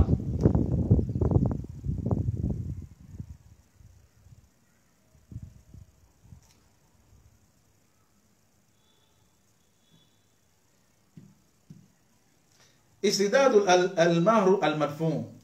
a ti sọ wọn kan ẹ̀bùn lásọ tẹ́lẹ̀ rí kí ni wọ́n bèèrè súra àti pé fún ẹ̀wọ̀ ni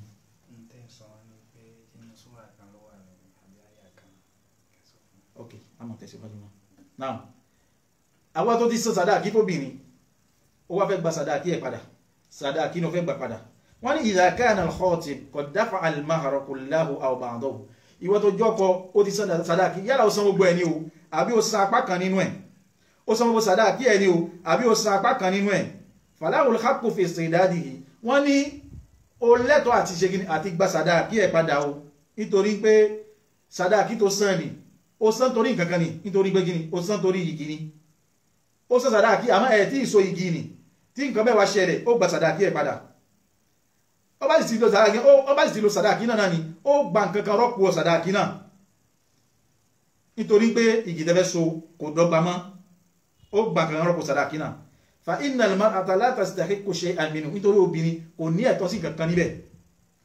kò dẹ́tọ́ sí kankan níbẹ̀ wa yajibu radduhu ila sahibihi ihun tó gbà dání tí igi ò padà dọ́gba mọ́ látara ń pé ọ̀dọ̀ ẹni àìfẹ́rẹ̀ ẹni fi wáyé ó dá padà fẹ́ni tó ní nǹkan rẹ̀ sàwáwò kánà àdúrà min jihati aw jihatiha ẹni tó sì kó yẹn pé láàrin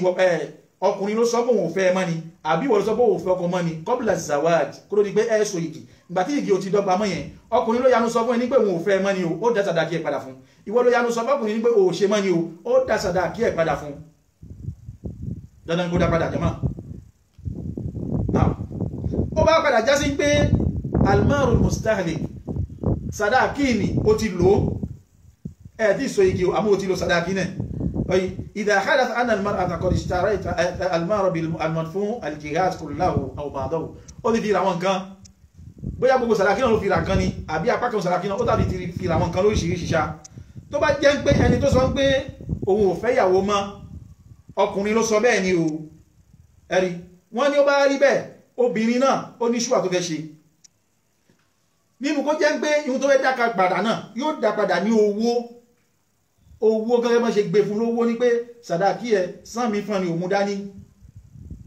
obìnrin ti máa ń gba sàdáàkí síwájú ọjọ́ ìgì ńgbà mi òun ni sán mi fún ọjọ́ tàbí bá ti tó àmọ̀sọ ìgì mú dání tó bá rí bẹ́ẹ̀ ni obìnrin náà ó ṣe ṣúwà láàrin pé kó dá padà ní owó náà ni o àbí kó dá nǹkan tí ó fara jọ owó ni tó ní kíìmọ̀ owó ni tó ṣe déédéé owó ni kó dá padà fún ọkùnrin náà èyí tó bá pè nínú méjèèjì ní kówó èyí ni obìnrin kí n dáwó padà ní àbí nǹkan tó jẹ́ pé ó ní value kan náà pẹ̀lú owó náà ìdápadà fún ọkùnrin náà ṣùgbọ́n bá lájẹ́ pé obìnrin náà lọ sọ pé òun ò ṣe mọ́ o falahu al-khiyaru imma yastadi'u naqdan aw yakhfa bihi shay'an min al-jihaz ayyuma anfa tó bá gbá lọ padà jẹ́ pé ọkùnrin náà kan náà lòun náà tó wá sọ bẹ́ẹ̀ nǹkan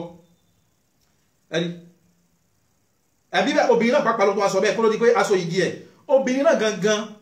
ló sọ pé ó dá mi ìfẹ́ mọ́ sàdáàkí sì ń bẹ lọ́wọ́ obìnrin ó ti gbà ó sì ti lò ẹ̀rí ó bá rí bẹ́ẹ̀ ọkùnrin gangan òun náà tún wo èyí tó pè nínú méjèèjì nínú kó gba owó ẹ̀ padà ní gẹ́lẹ́ bó ṣe fún sán mi tí mo gbé fún ẹ náà kan náà ni mo fẹ́ gbà àbí bẹ́ẹ̀ kọ́ ihun tó fi rà náà ó yá ṣàwọ́njọ kó bá mi kó ẹni nísìn bó ṣe jẹ́ nìyẹn ibi ìbá ilá gbòsí lónìí pẹ̀lú gọ́ọ̀lọ́ nítorí ihun tá ń bá bọ̀ nǹkan kan ni tó yẹ pé ó gba ètò díẹ̀ èyí tá fẹ́ mẹ́nubà tó tẹ̀lé ibà ìta bá wọnú yóò dẹ̀ ìta tí ń bá bọ̀ yóò dàrú èyí tá wí fúnra wa yìí ẹ jẹ́ ká lọ mọ̀ dájú bí kò lásọ̀ pẹ̀lú résumé ni pé ìwọ ọkọ ìwọ tó fẹ́ fẹ́ yàwó àti wọ́n tó fẹ́ lọ́kọ ẹ má ti sọ pé fẹ́ ṣíra yín láṣọ wò títí di ọjọ́ yìí àkọ́kọ́ nìyẹn ẹ má sì dánwò ní pé ẹ fẹ́ lọlé obìnrin ẹ jẹ́ kémi náà débẹ̀ kémi náà wo apá kí wo ọrùn kí wo ẹsẹ̀ tó sì lánìyàn pé o fẹ́ fẹ́ obìnrin tí wọn náà sì lánìyàn pé o fẹ́ fẹ́ kùnrin ẹ má jẹ́ ká mú láṣà ẹ dákun torí tọlọ́hun àwọn kan táwọn yìí nǹkan tó ń gbé gbalẹ̀ kan kọ́lẹ̀ àwọn tó burú jù bẹ́ẹ̀ lọ yín ṣe gbogbo àmọ́ àmọ́ ẹ jẹ́ á padà sídìí ẹ̀sìn wa tí ń jẹ́ Islam ẹ̀sìn wa bó ṣe gbé kalẹ̀ ẹ jẹ́ á practice ẹ̀sìn wa kì í ṣe Allah nìkan tá à ń ṣe nìkan lẹ̀sìn náà o àwọn òfin ẹ̀sìn wa ẹ jẹ́ á padà sídìí ẹ̀ ó yẹ nísìn kágbẹ̀yìn ká padà sídìí ẹ̀ kọ́lọ́mù bàbá lè kó ṣàmọ̀nà wa o tó bá já sí pé ọkùnrin náà ó ń ra ẹ̀bùn fóbìnrin ó ti bá sọ̀rọ̀ àmọ́ àwọn tí ìsan sàdáàkì ó ń ra ẹ̀bùn fún ìjọ tí wàhálà bá dé láàrin wọn kó ló di pé wọ́n so igi ọkọ ó lè gbà padà ó sì lè mọ́ gbà padà obìnrin náà pàpà ó lè kó fún ó sì lè mọ́ kó fún lérí mọ́jẹ̀mú bó ṣe wáyé àmẹ́yìn ti fi ń wọlé jù tí Imam Malik fi yé wa òun náà ni kó bá jẹ́ pé kò tí ọkùnrin náà ni yóò dá padà tó bá jẹ́ pé kò tí obìnrin náà ni ó wáyé ni òun náà yóò dá kí yẹn padà fọkùnrin èyí ń pé obìnrin ó dá padà fọkùnrin ó wá ń pé ọkùnrin ló sọ pé òun ò fẹ́ yàwó mọ́ wọn àti ìso igi ẹgbọ́n mi yé dáadáa àmọ́ bá jẹ́ pé obìnrin ló sọ pé òun ò ṣe mọ́ ni dandan ni kóun náà kó dá padà wọ́n fi ṣe kìyàs wọ́n fi wò pẹ̀lú gbólóhùn ẹni tó fẹ́ kọ obìnrin àbí ẹni tó fẹ́ obìnrin tó sọ pé òun ò lọ́kọ mọ́ ìwọ tó kọ obìnrin tó jẹ́ pé ó ti so igi obìnrin tó wá kọ obìnrin ò lẹ́tọ̀ọ́ àti gba sàdáàkì padà mọ́ àmọ́ bẹ́ẹ̀ kóbìnrin ló sọ pé òun ò lọ́kọ mọ́ yóò dá sàdáàkì yóò dá padà fún ọkùnrin àlàyé tí Imam Malik rahimahullah àlàyé tó wọ́n fi ń yé wa nínú ètò yìí báyìí nìyẹn kí Ọlọ́run bàbá lè kọ́lá kó dàkó ṣàmàlẹ́ ẹnì kọ̀ọ̀kan wa èyí tá sọ lónìí díẹ̀ ló jẹ́ nínú pípọ̀ o èyí tá sọ tó dá ń bẹ̀ àwakọ́lá mọ́ sọ Ọlọ́run bá ló mọ́ sọ èyí tó kù díẹ̀ káàtó nínú ọ̀rọ̀ wa Ọlọ́run dákun abẹ́ ẹni tí wá ní o tàṣetọ́ ní kọ́lọ́n kó dáríjì wa kó kọ́ wa máa sọ iléeṣẹ́ Ad-Dawri TV Ọlọ́run kó bá san lẹ́san rí gbogbo ìmáṣe dáadáa wọn níbi ká máa gbé àwọn àfáàsí afẹ́fẹ́ Ọlọ́run dákun abẹ́ ni Ọlọ́run kó fi san lẹ́san rí iléeṣẹ́ Ọlọ́run níjẹ́ ojú náà o gbogbo ẹ̀yin tẹ́ ń wò wá látòkèrè ni láti nítòsí ni dákun ẹ bá gbé iléeṣẹ́ náà lárugẹ iléeṣẹ́ kọ́lẹ̀ sí ń gbé lárugẹ Islam lẹ́ ń gbé lárugẹ ihun tí kálukú bá ní kó fi gbé iléeṣẹ́ náà lárugẹ àwọn iléeṣẹ́ wọn fi àwọn instrument wọn fi ń gbé Islam lárugẹ àwọn àfà ihun tí kálukú wa náà ní àfi ń gbé lárugẹ èyí tẹ̀yin náà ní ẹ dákun fi gbé lárugẹ o èyí tí kálukú bá ṣe òun ni yóò bá o Ọlọ́run jẹ́ àṣẹ rere ká sì bá rere. هذا وصلى الله على سيدنا محمد وعلى آله وصحبه وسلم تسليما تبري بامبي نعم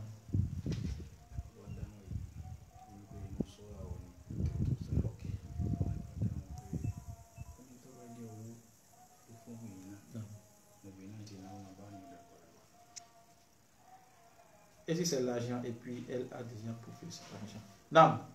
Ìbéèrè tí ọmọ ìyá wa béèrè ọmọ ìyá wa Ramatullahi Badawu wọ́n ní ó bá jẹ́ pé owó lèyàn fún obìnrin tóbìnrin sì ti náwó náà tí ẹ bá ń tẹ̀lé wa bọ̀ ẹ rí i pé a ti sọ ohun tó jọ bẹ́ẹ̀ nínú gbólóhùn wa ń bí báyìí owó ó bá ń pé o fún obìnrin lówó síwájú yìgì o ra aṣọ fún o ra bàtà fún o ra ago fún o ra sáàkì fún ọmọ kan bẹ́ẹ̀ bẹ́ẹ̀ lẹ́yìn ìgbà tó ti bá obìnrin sọ̀rọ̀ tí ọkùnrin ti bẹ́ẹ̀ sọ̀rọ̀ àmọ́ ẹ̀ tí ì so yìgì tó bá padà já síbẹ̀ obìnrin mi ó dá kìíní ẹ̀ padà fún nítorí pé ẹ̀ tí ì so igi tó bá já sí pé ẹ̀jọ ṣe mọ́ wọ́n náà mọ́ lọ́tì ẹ̀mí náà mọ́ lọ́tì mi àjọṣepọ̀ sí láàrin wa mọ́ ó dá padà fún ó yé nìsí ó dá padà fún tó bá ti jẹ́ pé owó ni ló ti náwó náà dandan ní kó dáwó padà fún ó dáwó ẹ̀ padà fún àyàfi tóun náà bá sọ pé tó òun ṣe fi sabilillah ẹ̀rí nìkan ló ní dá padà ó yé nìsí ìbá jẹ́ èsì ìbéèrè àwọn ìyá wa náà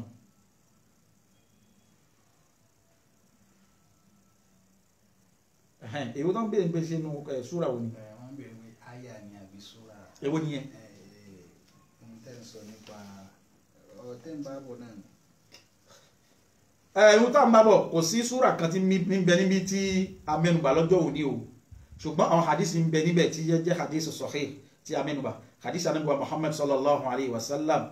àti gbólóhùn Umar radiyallahu anhu àti sàábé tí ó sọ̀rọ̀ pẹ̀lú Ànábì wa Muhammad sallallahu alayhi wa sallam hadith yẹn wáyé lérí wọn tí a bá sọ̀rọ̀ kan nígbà míì tí a bá rí àyà Kùránì tó sọ̀rọ̀ pé tá bá ti rí hadith sọ̀rọ̀ tó lọ lérí ẹ̀ ká gbà ọ̀rọ̀ náà bọ̀ ká sì mọ̀ pé òfin Ọlọ́run bá ní òfin Ànábì wa Muhammad sallallahu alayhi wa sallam ni ó yé nísìn gbogbo wá sí tá máa ṣe omi á ṣe wá sí mi gbà míì a ní rí àyà kan pàtó tó sọ̀rọ̀ nípa ẹ̀ ní pé àyà wo ló sọ̀rọ̀ nípa kíní yìí o ẹ̀rí Kùránì bó ṣe ń bẹ ni hadith Ànábì wa Muhammad sallallahu alayhi wa sallam ó pọ̀ ju al-Kùránì lọ hadith Ànábì wa Muhammad sallallahu alayhi wa sallam ó pọ̀ ju al-Kùránì lọ abárí hadith tó sọ̀rọ̀ pẹ̀ tí àrí àyà tó sọ̀rọ̀ pẹ̀ lópin ìgbà tá ti gbọ́ lóhùn gbọ́ta gba Ànábì wa Muhammad sallallahu alayhi wa sallam tá gbà gbọ́ agbọ́dọ̀ gba hadith yẹn gbọ́ ni ó yé nísìn wọ́n kàn sọ pé àyà wo àyà súra wo àyà wo ni ṣé bóyá ìyá náà bá lè tí gbọ́n bá lè tún mi lọ́dọ̀ wá ń pé ṣìṣẹ́ gbólóhùn báyìí tẹ sọ ẹni nísìn gbólóhùn báyìí tí a sọ òun làwọn ń bèrè pẹ̀ ni àbí ṣìṣẹ́ ta mú wá lónìí gangan ó yé nísìn tẹ bá lè padà bí ibẹ̀ lọ́ba tí ẹ bá ń bẹ ní etí ìgbọ́ kọ́lọ́ngbà kó ṣàmùnà ẹnì kọ̀ọ̀kan wa náà. gbogbo àfá tí wọ́n ń gba bí lọ́tún lọ́sì lọ́sàn ni àti lóru ni a kí gbogbo wọn lọ́kọ́ bá san lẹ́sàn rẹ̀ o wọ́n pọ̀ gan nínú wọn náà ni àwọn sheikh wa fadilatu sheikh Muhammad Jamiu Abanigbetunilára ọlọ́kọ́ bá san wọ́n lẹ́sàn rẹ̀ níbi ìran àwọn ọmọ ìyá wa nínú Islam lọ́wọ́ níbi ọ̀rọ̀ ẹ̀sìn ẹ̀rí wọ́n ń là wá lójú níbi ọ̀rọ̀ ẹ̀sìn ihun tí òye kálukú wa wọ́n fi ń yé wa ká mọ̀ tẹ̀lé program wọn chaque samedi ni wọ́n máa ń ṣe programme aago mélòó c'est 16h30 à 17h ló máa ń ṣe programme wọn à 17h30 ní àdìtàn máa ń ṣe programme wọn àwọn sheikh wa docteur wa gan lára sheikh Mudathir ẹ̀rí àwọn náà wọ́n máa ń gba bí sheikh Luqman al-Bakhari wọ́n ń gba bí àti bẹ́ẹ̀ bẹ́ẹ̀ lọ nínú àwọn àfà tí wọ́n ń gba bí tẹ́lẹ̀ bí wọ́n ń ṣe wá láǹfààní níbi ọ̀rọ̀ Ọlọ́run àtàwọn náà tá ń bẹ níwájú yín lónìí Ustaz Qudus Malik da Silva àwọn náà ń bẹ mí tẹ́ ń gbé gbogbo ohun tí kálukú mẹ́nubà níbi báyìí ó yàtọ̀ sí ara wọn kálukú máa rí mú ẹni tọ́lọ́ máa gbà láyè tí bá ń wò wá ó máa fi làákàyè fi tẹ̀lé wa lọ níbi ọ̀rọ̀ Ọlọ́run tá à ń bá bọ̀ kọ́lọ́n kó sẹ́ni kọ̀ọ̀kan wa lẹ́sàn-án rẹ̀ o èyí tá a wí lónìí Ọlọ́run máa ṣe ní àsọmọ fún wa o ọ̀pọ̀lọpọ̀ lọ́jà wí láyé láàyè rẹ̀ hādhā wa sallallahu ala sayyidina Muhammad wa ala alihi wa sahbihi wa sallam taslima subhanaka Allahumma bihamdik ashhadu an la ilaha illa anta astaghfiruka wa atubu ilayk wassalamu alaykum wa rahmatullahi wa barakatuh.